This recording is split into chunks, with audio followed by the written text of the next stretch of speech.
are 3 days away from the start of the Women's World Cup. The 9th edition of the tournament will begin in New Zealand, but for Canada, they kick off in Melbourne, Australia. Tonight, we make our predictions on how we think the Olympic champions will fare and who else to keep an eye on at the World Cup. It's Goodnight Australia, New Zealand, right here on One Soccer. Hello, everyone, and welcome inside our studio. It's the preview show. Andi Petrillo alongside the crew, Jordan Wilson, recently retired, last played with York United of the Canadian Premier League. Jess, former youth national team player. You're still balling in League One Ontario with the Woodbridge Strikers. Having fun with it, yeah. Yes, you are. I'm balling in heels, yeah. You got to. Yeah, well, listen. Look good, feel good, right?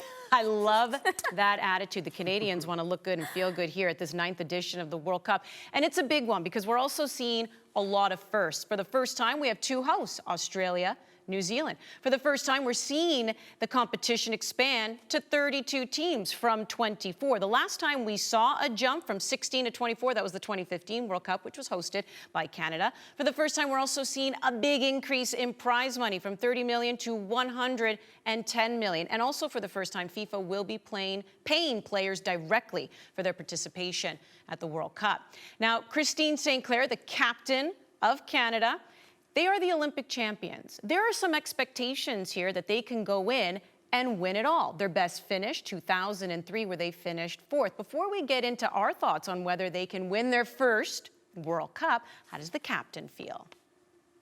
And, you know, we've proven with this roster that we're capable of beating any team in the world. You know, you go into a World Cup, you go into Olympics. The reality is there's 6 to 8 teams probably in the world that can win this thing. And we're definitely one of those. But yeah, we've got I think the right combination of experience and young ones experiencing their first World Cup. Yeah, it's going to be exciting. All right, here we go. We need to make our predictions and give our thoughts here. We know that the Canadians want to go in and win it all. We know that the Canadians have been very vocal as well in saying that they feel disrespected, that a lot of people thought that Olympic gold medal was a fluke. So perhaps they're not even challengers here at this World Cup. But do you think Canada can win this? I think it's possible.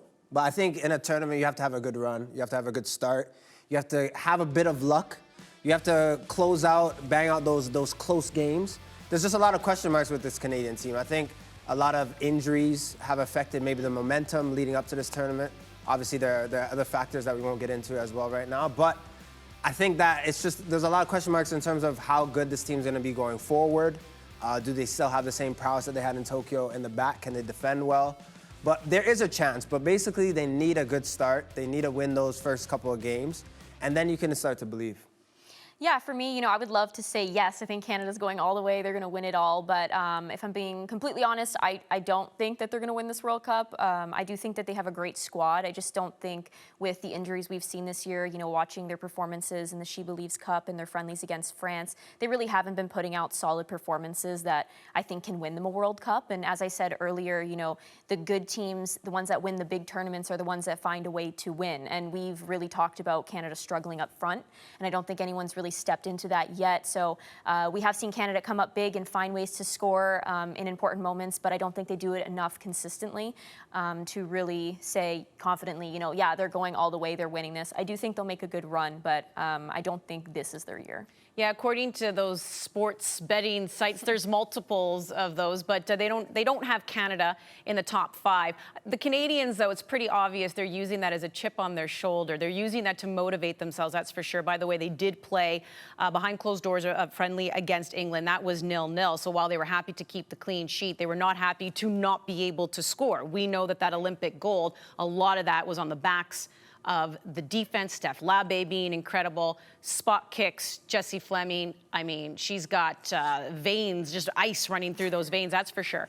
So then if we're talking perhaps them not winning it all, or being the favorites to win it all, what do you think is a realistic finish for them? So I said make it out of the group, but I'm going to be even more specific and say 6 points, 7 points. So get 2 wins, or 5, 6, or 7. Get in those, like get in that category, because that means you get a win or you get 2 draws, but you're just having positive performances. Can't lose twice, you gotta make it out the group. Even if you finish second, yes, this might be a harder round of 16, who you might play in Denmark, potentially, but gotta make it out the group. I think that's the minimum for this team.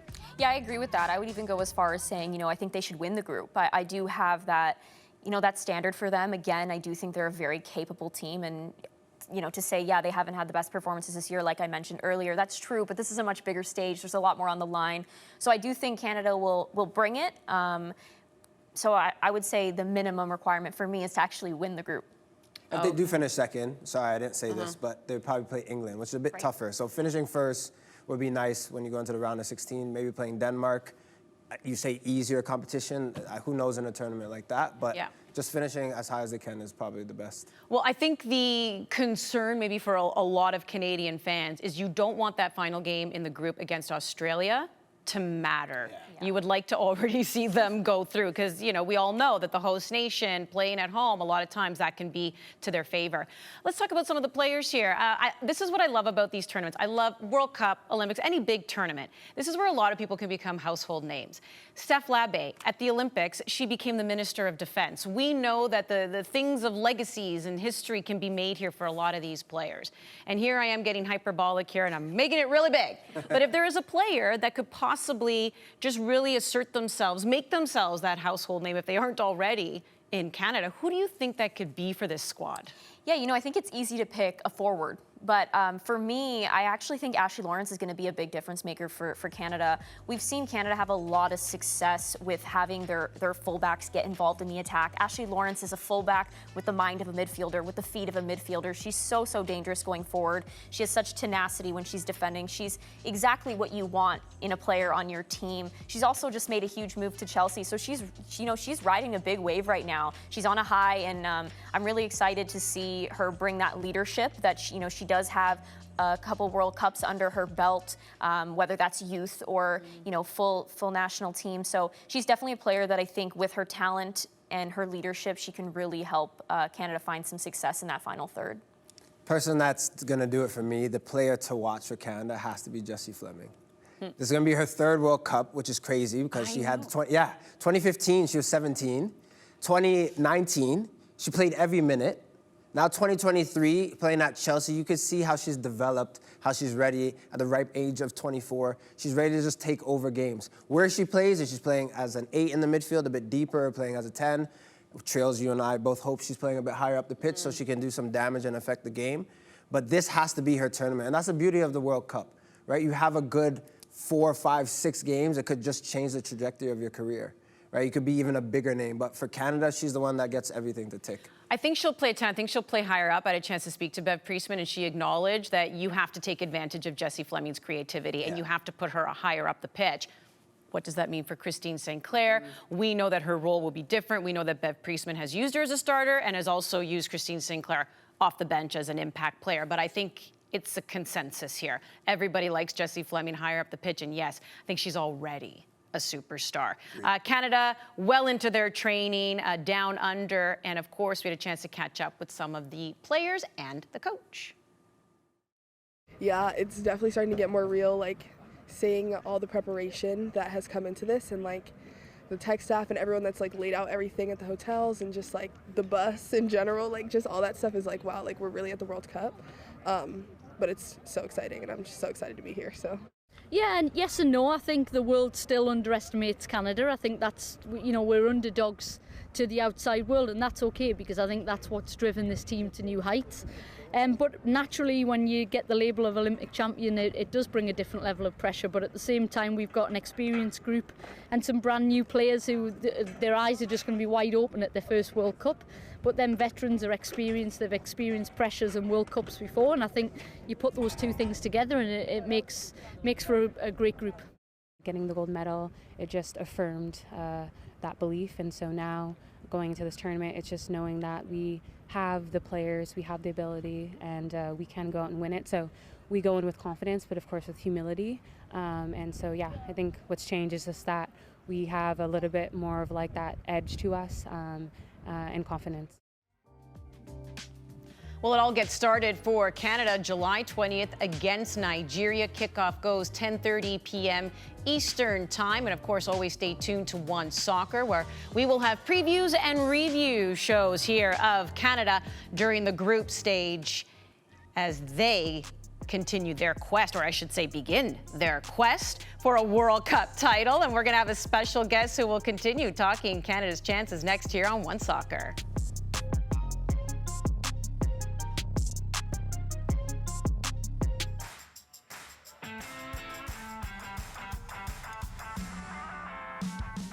Rylee Foster is a goalkeeper who has represented Canada at numerous competitions at the youth level in 2021, received her first call-up to the national team, and has most recently been plying her trade overseas with Liverpool. And now she will be a contributor here on our show, Goodnight Australia, New Zealand on One Soccer, as we welcome you back. And we welcome Rylee Foster. So great to have you on the show, Rylee. How you doing? I'm good. How are you? Fantastic. Always love when we get to talk Women's World Cup action, and I want to pick your brain a little bit here. But before we do that, a lot of people did get to know you as you were representing Canada, but in particular, your story became really well known a couple years ago in October of 2021. There was a car accident. You broke your neck. A lot of people weren't just worried about your career, Rylee. They were worried about your life. You've documented it on your social media pages. You were determined to get back on the pitch. How are you doing health-wise? Yeah, I'm good, thanks. It's been an incredibly long journey. I think as of, 2 days ago, it was 636 days since the accident had happened. And in that time, I've gone through a lot of ups and downs. But I'm here now. I had an operation on my shoulder that I just needed to clean up in April. But I'm 100% good to go, clear to train, and as fit as I could be, even stronger than I was before. Absolutely exceptional. It's so great to see you back on the pitch. And then from a professional standpoint, national team standpoint, what does the future hold? What is it that you're hoping to achieve? Yeah, I'm looking to sign with the club in due time, not too long now before that gets announced and is firmly established. But in between now and I'd say the end of the year, I just want to be back in Bev Priestman's ear. The Olympics and the World Cup were big goals of mine. I didn't get the Olympics when I was healthy, and obviously I was just short of being fit for the World Cup. So I want to be in Bev's ear now for the September camp and help with qualifiers for the Olympics in 2024. Well, how about we talk a little bit about Bev Priestman at the moment and the team. Let's start there for you. What do you think Canada's chances are at this World Cup? I think we have a really good chance. I think with the squad we have a lot of experience in Europe and internationally. Although we are down with some key players who are with injury, I think the players that are filling in are going to be able to step up to the plate with the experience that they have. I think once we get out of the group stage, it's going to be a lot more challenging. But with the way Bev coaches and the unity of the group, I'm not afraid or absolutely concerned that we're going to have an issue. Every game's going to be a hard one, but I know the way the team works, and I think it's going to be ready for a battle. So you're pretty confident they will get out of the group? 100%, yeah. All right. Bev Priestman, this is somebody you know. This is somebody that you've been part of camp with. What do you think she's focusing in on right now with the team as they prepare for their first game? I think most coaches or most people would assume that you would focus on your opposition and whatnot, and there will be an emphasis on that, but Bev likes to focus on what's going on in-house. Perfecting our craft, perfecting on what we do best, the fine details that will make a difference in the game, whether it's the midfielder's position or the angles, the way the back are spreading or moving the ball around, and the way the 9s, the 7s, and 11s are attacking the ball. So everything in-house will be very specific to what the team needs to do to be the best version of themselves. And as the games go on, they'll tailor some things just to make sure that they're taking care of the threat to the opposite teams. What kind of coach is she in training? I know she also comes from the school of John Herdman, who's the master motivator. Is she similar, or is she hard and you dare not make a mistake in practice? I think Bev's very similar. I've never been afraid to make a mistake under her care. She's always been very motivating, just as John was. And I think that stems from the off the pitch behaviors and activities that we do to prep ourselves and to unleash the fearlessness and the bravery. And that was one of the big focuses I recall from my previous camps, is being brave on the ball, being brave off the ball, being brave in camp. So she allows that free space and that safe place for all the players to explore their talents and try new things. And I think that's the difference that'll take us to the next level and have a competitive edge against the other teams. You know, going back to the Olympics in Tokyo, the team winning gold, we know a name that stood out, and of course that's Steph Labbe. No surprise, Canada has great goalkeepers, especially on the women's side too. And she's retired now. And Kaylin Sheridan is stepping into that spot. This is somebody you've also trained alongside. Why should Canada have faith in Kaylin Sheridan now? I think the one thing that we all have to remember is that Kaylin has been following in Steph's footprints for a long time. She's had at least 2 to 3 years underneath Steph and watching and learning and perfecting her craft to be prepared for moments like these. She's also had numerous opportunities in international matches where she can step up, but also how she plays against the world's best in the NWSL goes to show how she does under pressure and what she can do. She's a great shot stopper and a great distributor. So I think we won't be missing Steph besides her personality, but Kaylin is securing goal. And I have nothing but pure confidence in her. Yeah, I asked Christine Sinclair about the mottos that they like to come up with, and she says, you know, Steph LeBay was the one who came up with a lot of those, so now we have to be creative on our own without her. But Kaylin Sheridan, obviously, she also plays behind Vanessa Gilles, Kadisha Buchanan. How important is that for a goalkeeper with your center backs and having that strong relationship? It's absolutely essential. I think having that strong triangle is important. You got to know the person in and out of the game. You got to know what their behaviors are like on and off the ball. And to do that, it takes a lot of time, communication. And the one thing about those three is that they are very close. The team already is a very united group, but those three get on so well and they communicate so well off the pitch, and it shows on the pitch. They have each other's backs. They know each other's movements and their tendencies. So being able to do that makes the game a little bit easier and a little bit more predictable in the sense of threat and danger when the attack is coming on. Well, I'll tell you what, it's been so easy talking to you. I'm going to keep you around for the next segment. You're going to stick around and join me with Jordan and Jess. Also, stick around for One Soccer Today. That airs Tuesdays and Thursdays right here on One Soccer. This is where we break down the game, all the big stories from across the globe, with a focus, of course, on Canada. So, yes, we're going to now take a trip around the Women's World Cup, talk about some other teams and players to watch. But in particular, Rylee, Jess tells me you broke her nose once upon a time. What is that all about?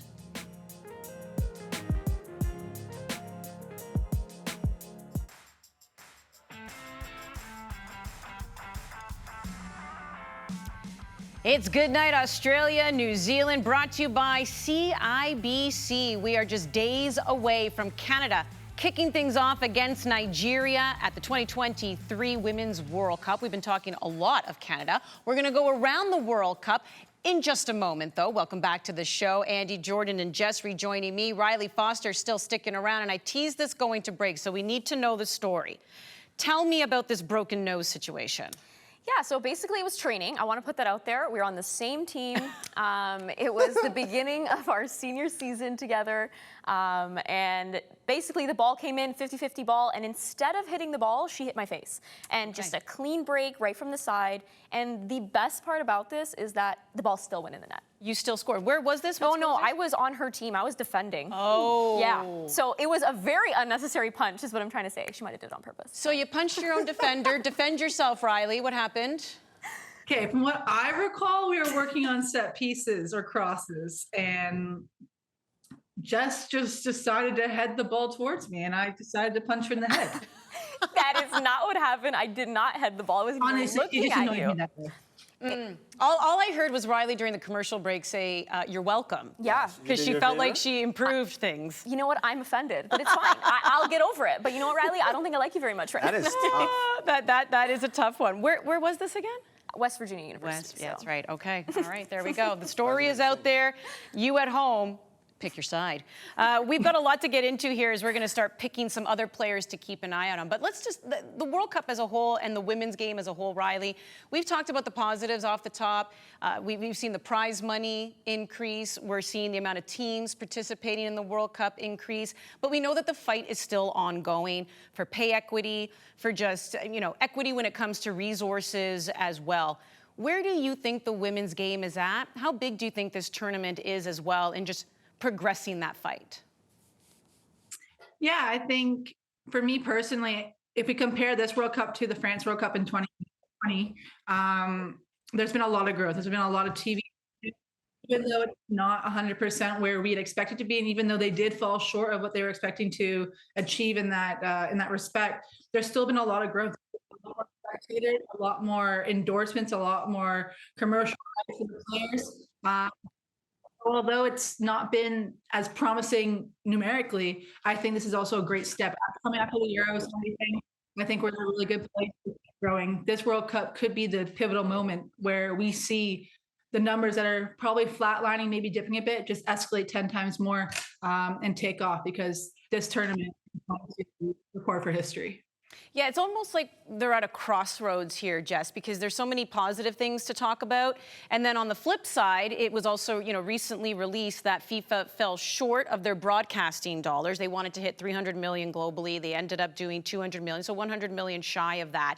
So the numbers are there as far as attendance, viewership, but at the same time, it's like the networks and the sponsors, you are trying to get them on board. But how are you feeling about the game? Feeling better about where the game is heading? Do you still have some trepidation? Yeah, there's almost like a sort of indifference. You're happy and you're proud for the strides that have been made. We have come a long way from where it was back then, but there definitely is big strides that still do need to be made. So it is a little frustrating at the same time. So at this point, I feel almost indifferent to it, and there's not much of an opinion, because it is frustrating. So I do hope that we do make those strides and continue to grow, because the women's game has grown, and I think we're very deserving of it. We've proven how much talent is in the women's game and how much people want to really watch. So I'm hopeful that, as the future progresses, that there will be more money coming the women's way. But right now, it is a little tricky to be completely satisfied.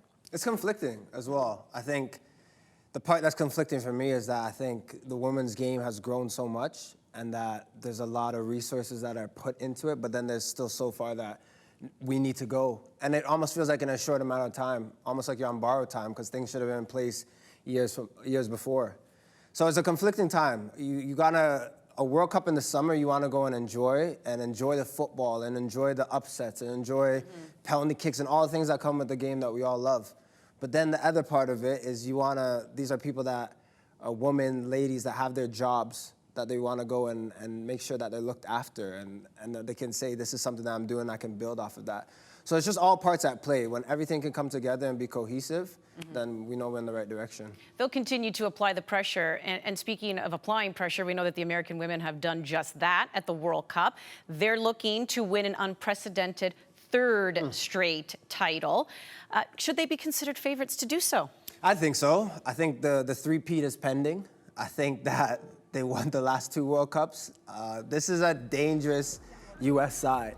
Also, for me, this is they're four-time winners as well. Like they know how to breed success. And the thing with the U.S., we were talking about this, Jess, even if they don't play their best, if they're on their B- for the day, it's still good enough to beat most teams. So it's just about the run that they have and just showing up in big moments. And I think when you're looking at the front line, Alyssa Thompson, you have Lynn Williams, Trinity Rodman, all helping an Alex Morgan who has 200 appearances for the U.S. She knows how to score. They know how to play this game. So for me, they have to be front runners. Yeah, and I agree with that. I think one of the things that's really admirable about the U.S. side is that there's so much depth, and you see players like Thompson who are so young, Smith, Rodman, they're all coming up, and you don't see that level dwindle when they step on the pitch, which is amazing to see, because that doesn't happen all the time in most cases. And, they are very capable. And like Jordan said, I think what separates the teams that win big titles and the ones that can't quite cut it. Sorry, words are hard sometimes. It's that even when you're not giving your best performance, you are able to get it done. They will find a way to get it in the back of the net, whether it's the ugliest goal possible, but they find a way to win. And I think the U.S. really has that. They have that resilience, and they've showed it time and time again. So I do think that they've earned that honor to be considered once again. So yeah, I do think the U.S. has a chance. There's a history of winning there, right, Rylee? And to your point there, Jess, I mean, they know how to dig deep. That the culture is there, and even though Megan Rapinoe will probably play a bit role, Alex Morgan definitely will not. You have that veteran experience as well that can bring a lot of these young players along. Are you kind of on that same page of the Americans being considered favorites? Yeah, I am. I think I agree with what the other two have said. They have the history, they have the experience, but I also think this is one of the strongest sides that America has put forth in a long time. This team is full of great talent, including the veterans like Rapinoe. But like we mentioned earlier, like people like Alyssa Thompson, Trinity Rodman, they're coming up and they're predicted to be some of the best players in the world, and they're getting this experience at such a young age. There's not a team that they could field that I don't think can take on another team, even the top 5 head to head and challenge for 3 points. So I would be very surprised to see them drop points and not move on to the very end of this tournament. But it is the World Cup, and we can expect anything in this World Cup like we did in the men's side. So anything can happen. And I'm not putting all of my eggs in the basket of the US, but I'm very confident that you should see a good result out of them. Hey, this is why we watch sports, because we don't know the ending. But here's the thing. If somebody were to challenge the Americans, Jess, who do you think it could be? I'm going with England. I think that England, I just spoke about the depth of the US. I think England is another team that has tremendous depth. They have so much individual talent, and when you put that talent all together, it's just an absolute force that you don't really want to be on the other side of. They have players like Walsh and Stanway. They also have players like Russo, James. They have all these players that come in and, they're able to make such a big difference on that pitch. Arguably, I think they have, the strongest front 6 in the world right now, no matter who is on the pitch. And that's a big statement, but I do really believe that. And I think that, they can definitely challenge the US. Yeah, they're the reigning European champions. We know Leah Williamson. That's one of the players as well, suffering from an ACL injury. Beth Mead, too, who was the Golden Boot winner and player of the tournament at the European Championships. She, too, is out. But England still feels like they can be most definitely a threat. Who are you choosing? Ooh, I'm choosing the team that lost to England in the last Euros, Germany. Yeah. That's a good one. The Germans, the Deutsch. I have to choose them just because, for me, they won in 03 and they won in 07 as well.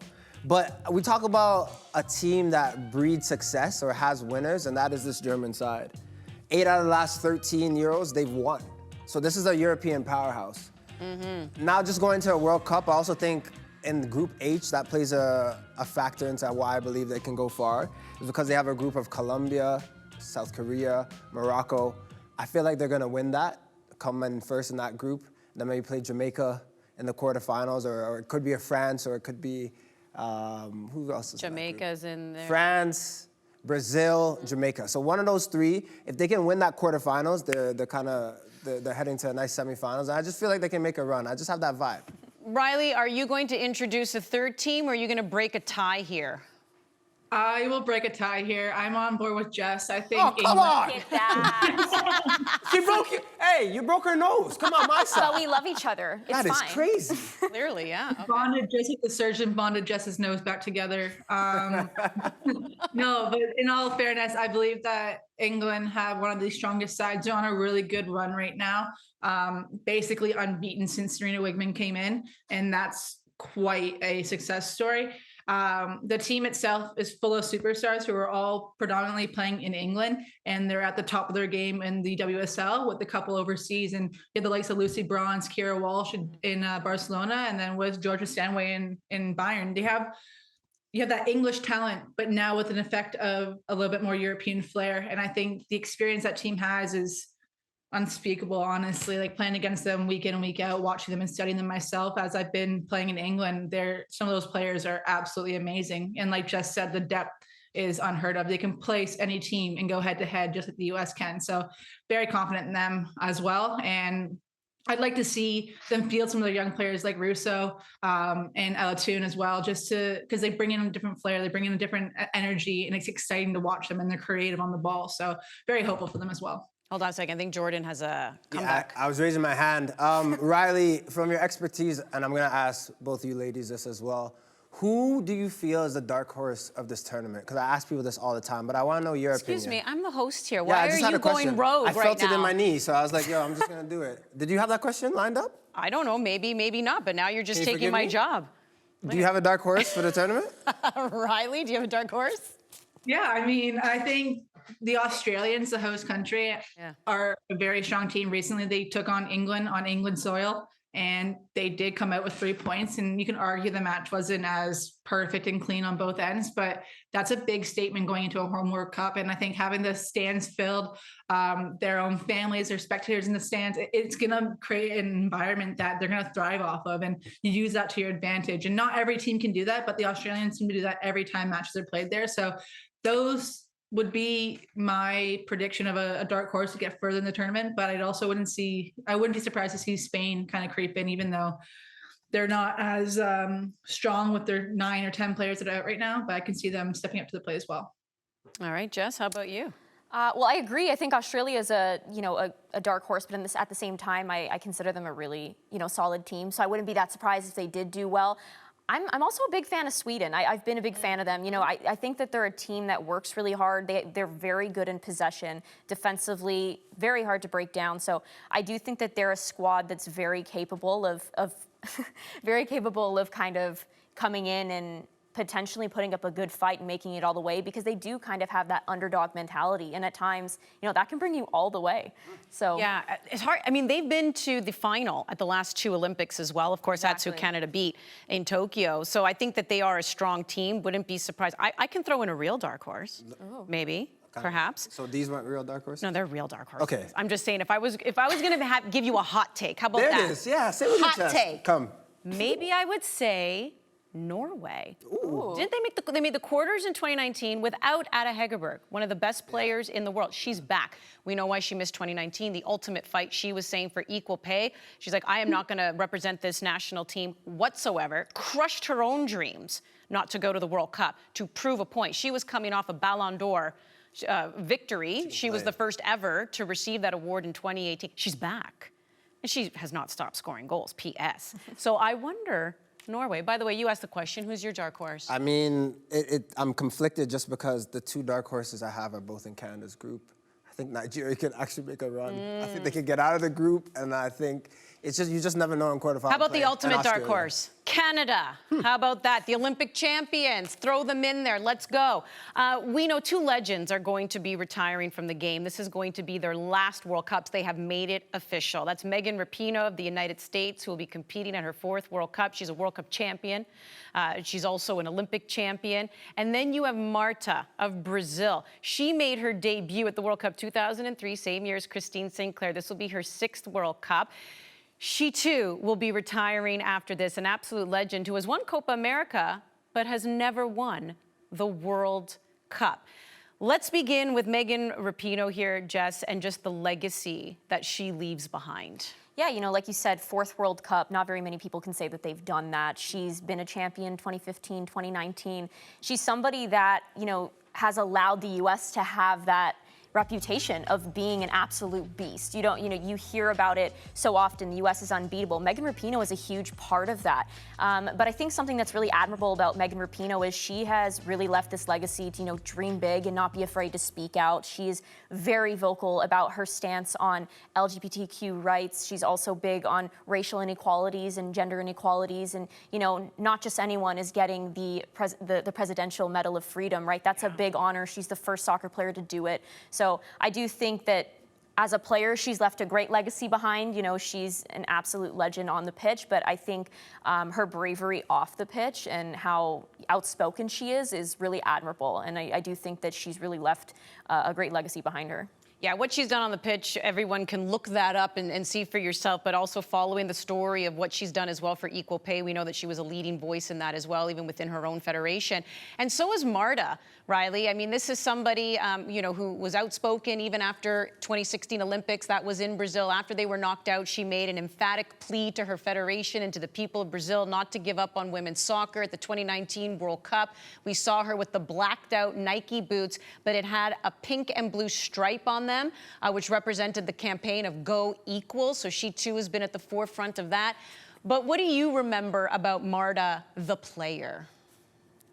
I think Marta, to me, is similar to a Pele, someone who absolutely trailblazed on the pitch and was the unheard technician on the field. She absolutely has every quality of a player that you'd want on your team. She's a leader, she's vocal, she's passionate.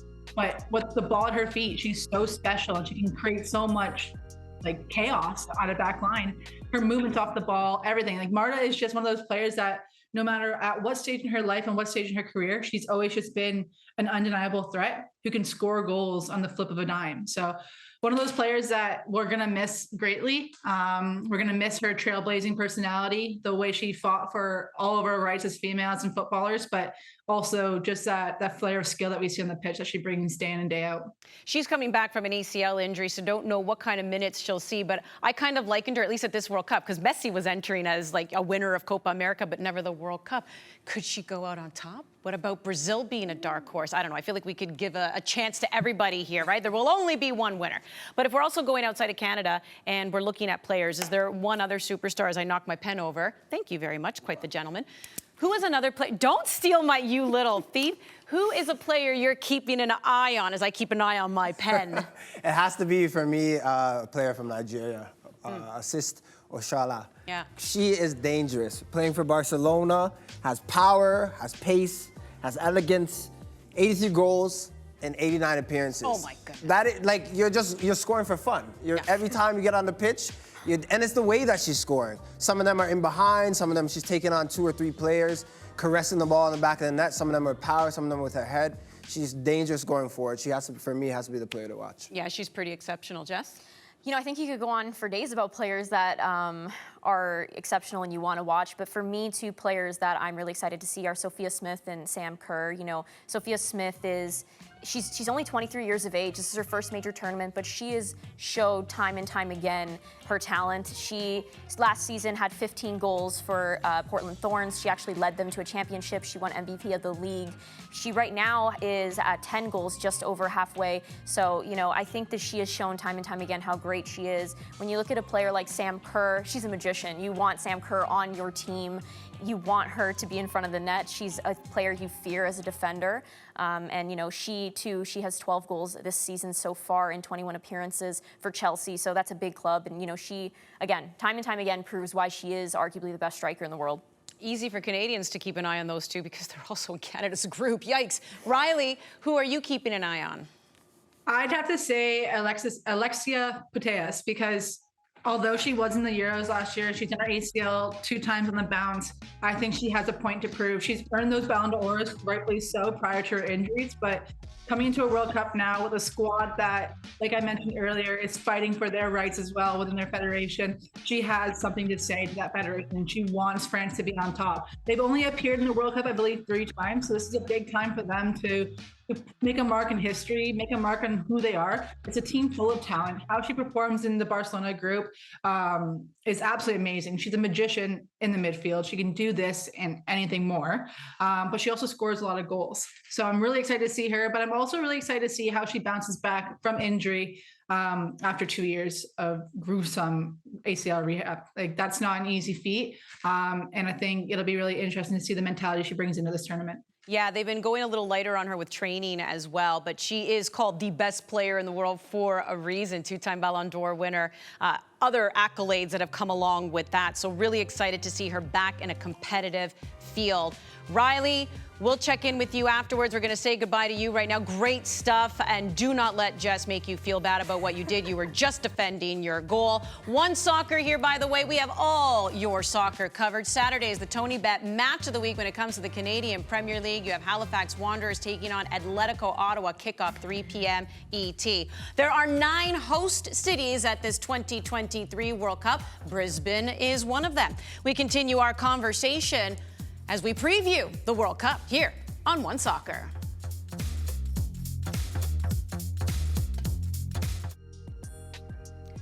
Welcome back to our preview show here. Goodnight, Australia, New Zealand, brought to you by CIBC. Here is the schedule for Canada. Group B, they will get things off against Nigeria. Then, of course, they do play Republic of Ireland, who's making their debut. 8 countries, by the way, making their World Cup debuts. Ireland is one of them. And then they will play against Australia as well, the host nation. Canada, of course, looking to get out of the group round of 16. And you know they want to go all the way and their best finish at a World Cup. 4th place, 2003. As we welcome you back inside our One Soccer studio. Andi, Jordan, and Jess with you. So that first game against Nigeria, let's have a little bit of fun here. Starting 11 for Canada. I'm going to get things started. Agree, disagree, make some changes, however you will. Kaylin Sheridan, that's a no-brainer. Yeah. Then I have Ashley Lawrence, Vanessa Gilles, Kadisha Buchanan, Jade Riviere. Yes. Then I have Quinn Grosso. I have Jessie Fleming a little higher up in the field. Then I'm going to trust that they are fully healed from their Achilles injury, and these are experienced players. These are players who Bev Priestman was relying on before to be out on the wings. That's Deanne Rose, Nichelle Prince.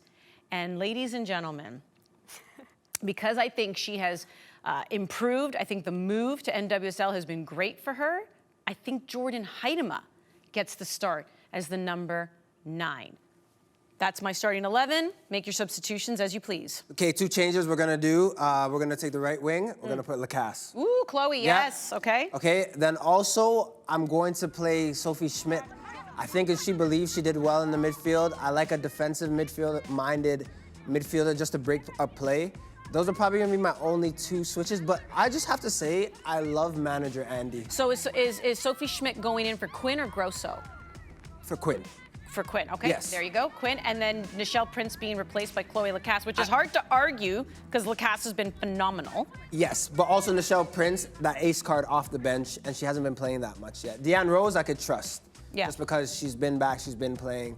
But Nichelle, she's that ace card you got to use later in the game. Behind closed doors, we did hear Nichelle Prince got into that game against England. But you're right, that was my only thing where I'm like, the Achilles, I'm going based on the experience and the fact that Bev Priestman loved Deanne Rose and Nichelle Prince kind of on either side.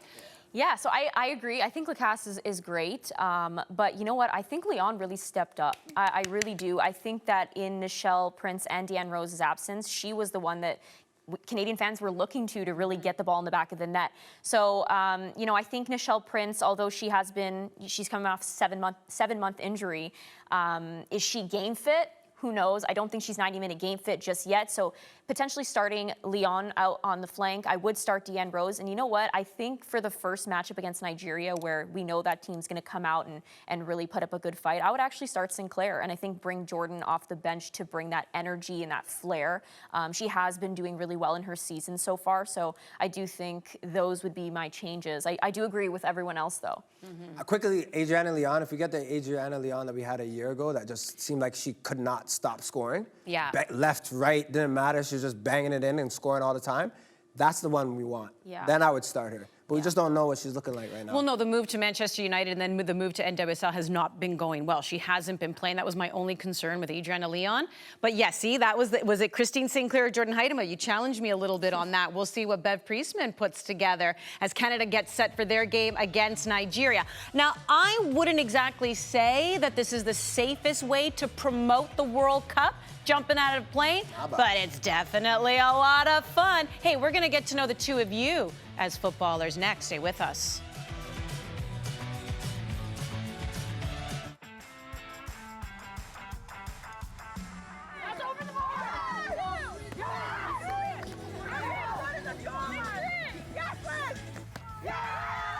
Canadians having a great time at training. That was pure chaos. I think it was like you got to kick the ball, you got to head the ball, you got to stop the ball. You could tell who won. They were having fun. Let's have a little bit of fun here as we end up our preview show, getting to know Jordan Wilson and Jess Lisi. So I'd like to know, what is your earliest World Cup memory, Jordan? Has to be 98 and 99. 98 for the men's side, obviously, with France and Brazil in the finals. I'm a huge Zinedine Zidane fan.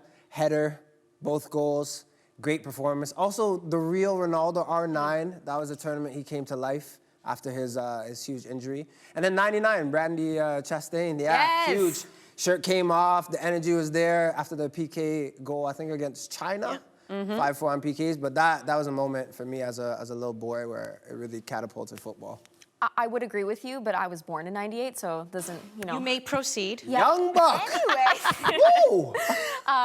My earliest was 2006 when Italy won, and I'm a big Italian fan, this one so over here. yeah, we bond on this. So that's definitely my earliest memory. I remember wearing my little Cannavaro shirt and having my Italian flag down at Market Lane there, and it was the best time. You were Market Lane. I was at the OG spot, St. Clair. That's where Yeah. I was partying. But yeah, I have to say, you know what? Like, 98 for me was, well, 1982 was an early memory just because, I mean, even though I was a bebe, I looked up at a photo. Italy won that year, and I just remember seeing Paolo Maldini, just the curly cues, and just falling in love with the team. 98, I remembered because that was when I was old enough to go and party on St. Clair every time Italy did something. And then 1999, Brandy Chastain just waving the shirt in the air. Absolutely Epic loved moment.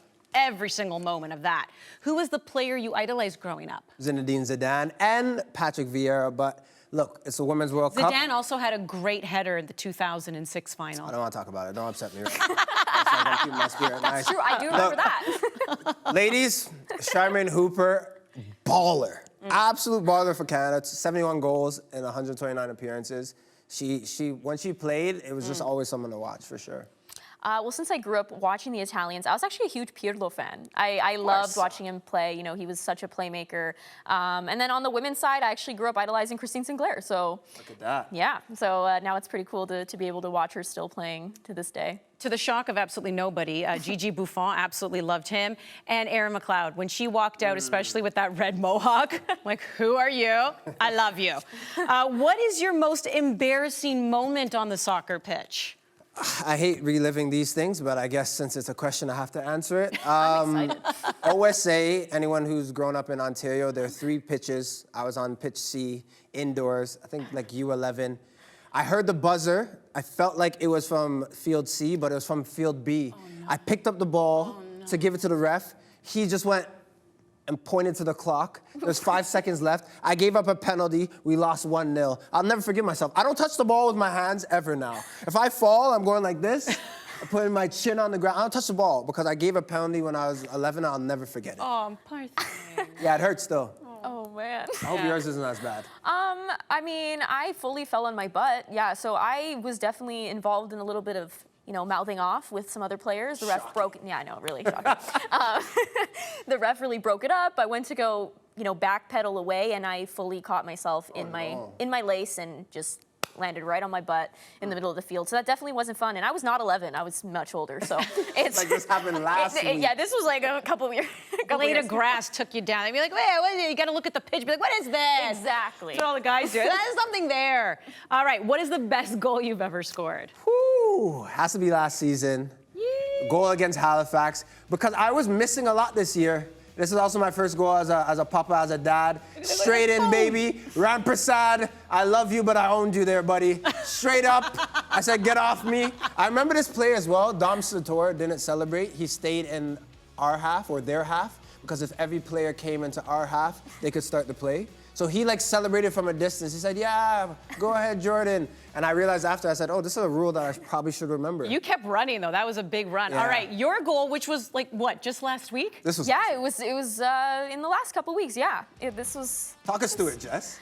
I mean, honestly, I looked up. I was like, you know what? I can either continue to run There you or are, you I got can it. make this easy play here and Boom. just strike it from distance. The goalie was a little bit out of position, so I thought, why not go for it? So right here, you're high-fiving homegirl. That was all you. That's that moment where you're beating your chest, you're running to the corner flag, for sure. You're like, teamwork. Love Well, you know, it was a nice pass. She could have been selfish there, so I'm happy with her pass. So I celebrate. I'm a good teammate. Come on. I guess so. Look at that, still going strong. And you're going to continue going strong here on Goodnight Australia, New Zealand, right here on One Soccer. We will be talking all things Canada as well at this World Cup. And, of course, the big stories. Remember, 3 days away for Canada. It all gets started July 20th against Nigeria. The Olympic champs on the hunt to becoming world champions as well.